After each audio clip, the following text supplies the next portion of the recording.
ইমাম জয়নুল আবেদিন ওনার পরিবারকে উনি নসিহত করছেন, ওনার ছেলে ওনার মেয়ে যারা ছিল ওনাদেরকে সকলকে উনি নসিহত করছেন।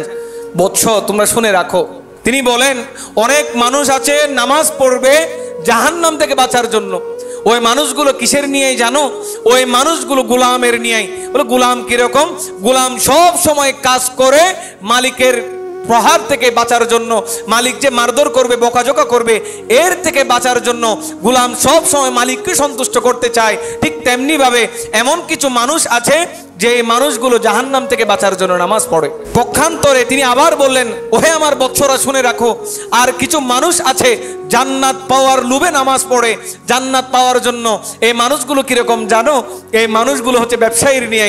ব্যবসায়ীরা সব সময় মাথায় চিন্তা করে কোন জিনিসটা বিক্রি করলে লাভ 2 টাকা বেশি হবে, কোন জিনিসটা কিরকম করে চালালে 2-4 টাকা বেশি পাবে। তো ওই মানুষ যারা জান্নাত পাওয়ার লোভ করে জান্নাতের জন্য নামাজ পড়ে তারা হচ্ছে ব্যবসায়ীর নিয়ে।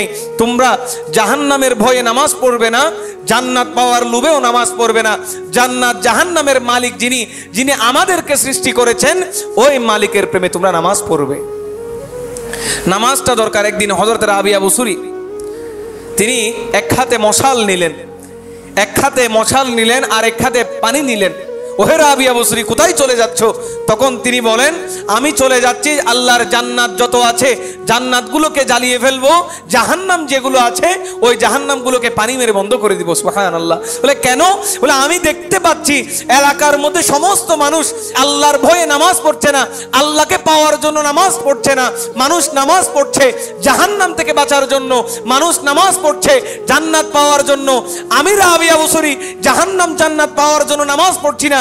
কাল কিয়ামত দিবসের মধ্যে আমি যখন নবী মুস্তাফা রহমাতুল্লিল আলামিনের সামনে উঠবো, সকল উম্মত উঠবে, অন্যান্য নবীর উম্মত উঠবে, ওই সময় আমার নবী ফখর করে যেন বলতে পারে আমার উম্মতের মধ্যে এমনও কিছু নারী ছিল যেই নারীগুলো আল্লাহর ভয়ে আল্লাহর প্রেম নবীর প্রেম ভালোবাসা অন্তরে রেখে সারা রাত ইবাদত বন্দেগীর মাধ্যমে কাটিয়ে দিয়েছে।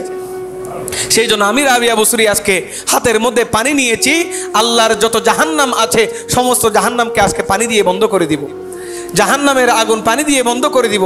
হাতের মধ্যে মশাল নিয়েছি, আল্লাহর জান্নাতও জ্বালিয়ে ফেলবো। জান্নাত জাহান্নাম না থাকলে মানুষ আল্লাহর ভয়ে আল্লাহর প্রেমে নামাজ পড়বে। সেই জন্য আমাদের করণীয় কি? আমাদের করণীয় আল্লাহর ভয়টা অন্তরে রাখা, আমার রসুলের ভালোবাসা অন্তরে রাখা, আহলে বাইতের ভালোবাসা অন্তরে রেখে ইবাদত বন্দেগী করা। আল্লাহ আমাদেরকে আহলে বাইতের ভালোবাসা অন্তরে রেখে নামাজ পড়ার তৌফিক দান করুক। প্রত্যেকে বলি আমিন।